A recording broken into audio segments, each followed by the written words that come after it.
Hi, welcome to Legacy Live at 11:40, not 11:30, because stuff happens.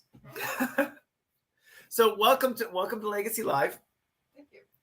We are really excited to have you on board today. First things first, if you have any questions, put them in the comments section. Yeah, I know that we're live on YouTube and LinkedIn, so put them in the comments section. Otherwise, let's just have a conversation, Janine. All right. So we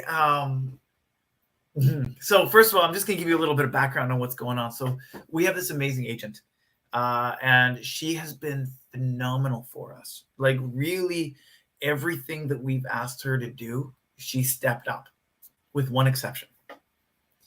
When we had another client come on, we needed her to do some work on that client for us, and she said no, which at the time we were okay with because we had her on a couple different clients already. All right.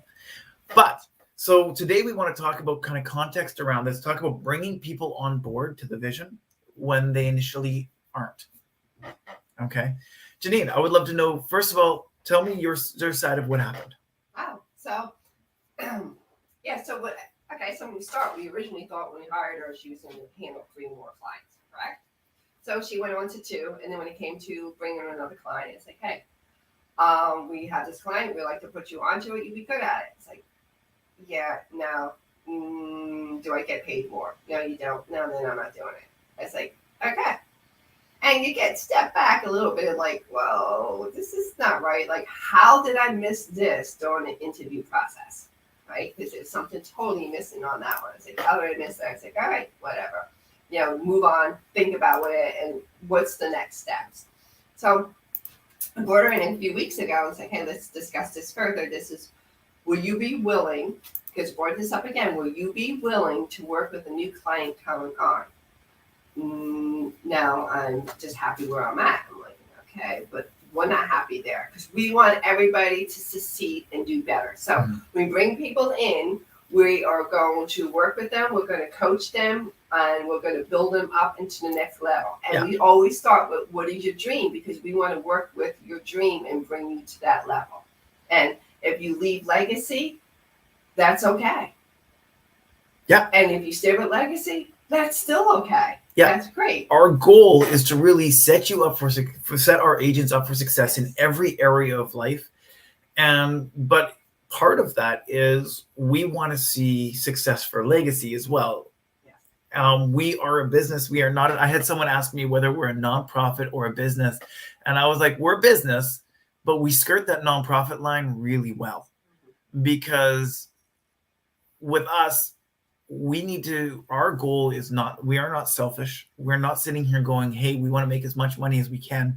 We're sitting here saying we want to give our agents as much money as we can justify doing so. And we want to make a living ourselves while we do it.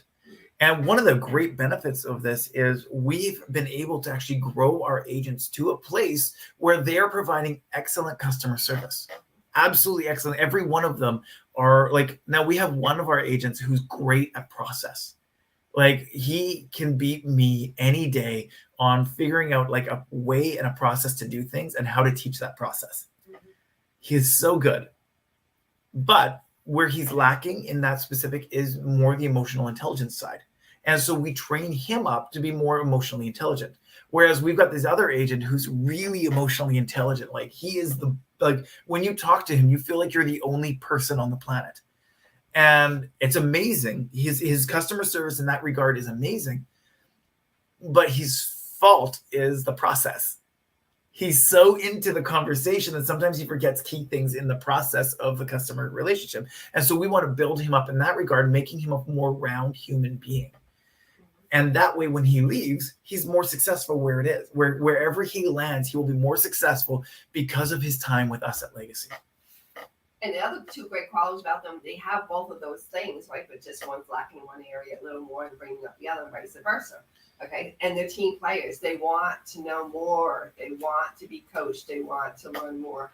Where we had the other one that had a good balance of procedure and personality, relationship. It's like, but she wasn't quite there yet at wanting to be a team player and wanting to grow more until recently, like 20 minutes ago. Yeah.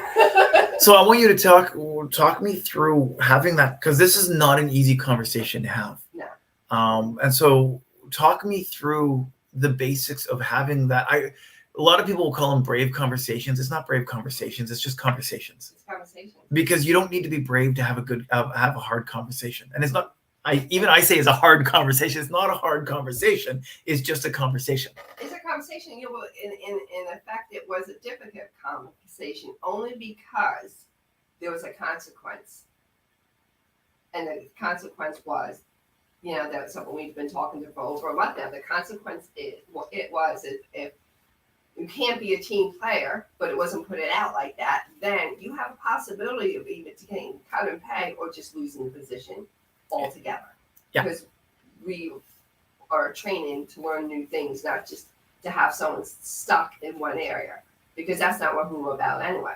Exactly. Legacy is to leave a legacy, right? And just keep on building, knowing more and more and more and more, and just learning more things. So if you don't ever meet those requirements, those expectations, then you're not even going to be able to live your dream out, because you're going to stay in one little area, and that's where I want to be. This is my comfort zone. I'm staying here. I'm not moving. So yeah, so the conversation today was a follow up from something from 2 weeks ago. It's like, all right, it's like, I'm just going to have to go right to what it is. It's like, here's the clients that you're on. We are bringing new clients in. We need for you to go on to a third client. And then with the willingness, are you willing? So there was a lot more to this conversation, but none of it was, I'm not here to convince you to stay. I'm not here to manipulate you into what I want to hear. I'm here. Here are the facts. I really need to know where you are right now. Yeah. And there's a level where if you have, like what we talked about last week, if you have fear stepping into your situation, you're not going to be able to have that. This is where we're at. This is where you're at. Can we meet in the middle? And if you go in there with fear that they're going to leave, and there's this thing that I love, and it's a negotiation tactic, and it's like, be willing to walk away. And I love our agent, but there's a point when it's like, I have to be willing to walk away if I'm not getting what I need. Now, I want to give her every chance in the world to give me what I need. And I want to be as clear as possible so she understands this is what I need. And if that doesn't happen, then this is the situation we find ourselves in.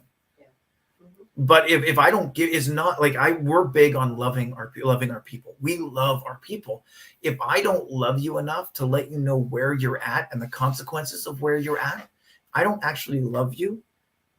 I just am tolerating you because you give me what I want, and it becomes a transactional relationship. Right. And so to have that hard conversation is to say, I love you and I want to keep working with you, but I need to give you this opportunity first. Yeah, absolutely. You know, and then it came to, like, she asked some really great questions too, like, you know, and sometimes, okay, so I'm just going to say, sometimes it's like we want to know what the other person's doing. Like, it's not fair. But the question, how she asked it, wasn't like, so the question was, what are the other two people doing? So it wasn't like, I'm not doing it, they're not doing it, or one of those type of things. Like, that's not fair. Like, I had more cake than you. That's not fair. You know, they got more, you know. And so it was like, what are they, well, this is what they're doing. We have one person that's on 3 clients and go through a coaching program. We have the other one that's on 2 clients, coaching program, and taking supervisor roles. So we're building them up for the next one that comes in to be that core. And, you know, it was honestly, when we brought the 3 people in that we did, we were doing it with the tendency that this is our core. Yeah. And we're gonna teach them, we're gonna train them, everything that we know, put them in the positions where they can do well, and then still want to go further and learn more and be able to do other things. So yeah. And there's a mentality, and this is for everyone looking out there looking to build their own team. There's a mentality out there that says, I'm outsourced, and so I'm never going to be anything more than a customer service agent here. And if you continue and you allow that lie to be there, they will never actually grow into anything more than just a customer service agent. But if, sorry, you want to talk to me? No, go ahead. But if you actually want them to grow and be more, and they can be more, then you have to have a conversation with them saying, hey, this is not all you're called. This is not all, like, we don't have a ceiling on you. Mhm. We want you to be better than you are. And if you are better than, if you decide to step up and be better, then we can actually pay you to compensate you for that. Right. Now when we hired these people, we hired them at the wage that they needed to be at to be the best. We hired them at that with the expectations that they would be the best. And there are some people, like, we had to let go of one of our people almost 2 weeks after we went out on our own. And it sucks. But she had the mentality of, this is all I'm ever going to be at. And we couldn't get that out of her. Mhm. And the person, we had worked with them for probably a year at that point in time. And we had to sit there and go, do you know what? I can't take you with me, because you're never going to be any more than where you're at right now. And I hope that changes. Part of it is because you had mentioned the word outsource, that we outsource these people, okay? Because a lot of companies do outsource, but we don't. We hire their own employees. We're not outsourcing our work, our employees, because because outsourcing is you went somewhere else and we're in a team that has nothing to do with the company that you were working for. Yeah. We hire. Yeah. These are people. These are our agents. Yeah, we keep them, we move them, and our clients get the benefit of our agents, and they're our team. And we use the word outsourcing because that's what the business community uses. But honestly, we are committed to our team as much as we're committed to our employees. And so for me, I hope to work with these people. I hope to work with them till they retire, to be honest. Whether we get them that long or not, that's another story. But I hope to have them for a long, long, long time. And when you have that mentality, you treat them different. When you have that mentality that you want this person to be with you for 20, 30 years, you actually adjust how you treat them, because you're treating them like partners, not like employees. And when you treat them like that, when you treat them like partners, now I don't treat them exactly the same as I treat Janine, my business partner, because there's information that we have that we can't give them yet. But as soon as we can give them information, we do. And that's where we have to be, is we have to be willing to give that information and bring them into the decision making when the time comes for a decision to be made.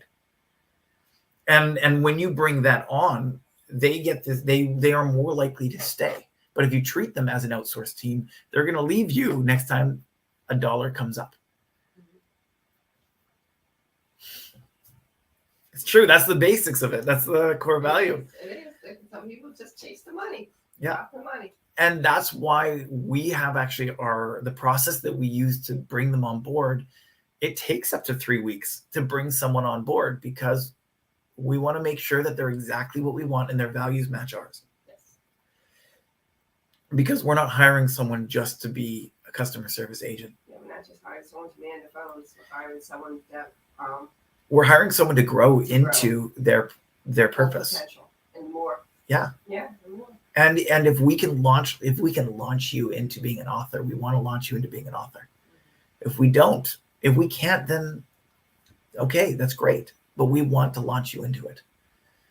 So I know that. So when we started these, we were doing 20 minutes, but now we're like, why bring the extra 5 minutes of fluff in when we can be done? Yeah. So was there anything else you wanted to bring up, Janine? No, not at all. So let's pare this down into what we call first principles, which is at the very core. This is what we're talking about. When you treat people like partners, and you treat people like people that you want to grow and you want to launch into their purpose, they stay with you. Not always, but they will. Yeah, and that's the core of what we're talking about today. Is you want to bring a person on board and really have them on board. Treat them like they can make the decisions that you want them to make. And let them make the decision. Yeah. Don't manipulate the conversation, because just as much you can convince somebody of something, someone else can convince them not. Yeah, exactly. So let powerful people make powerful decisions, and they will stay for a long time, assuming you treat them well. Oh, they have good identity. Yeah. All right. Have a good one. It's a pleasure. And we will talk to you guys later. Bye. Thanks. See ya.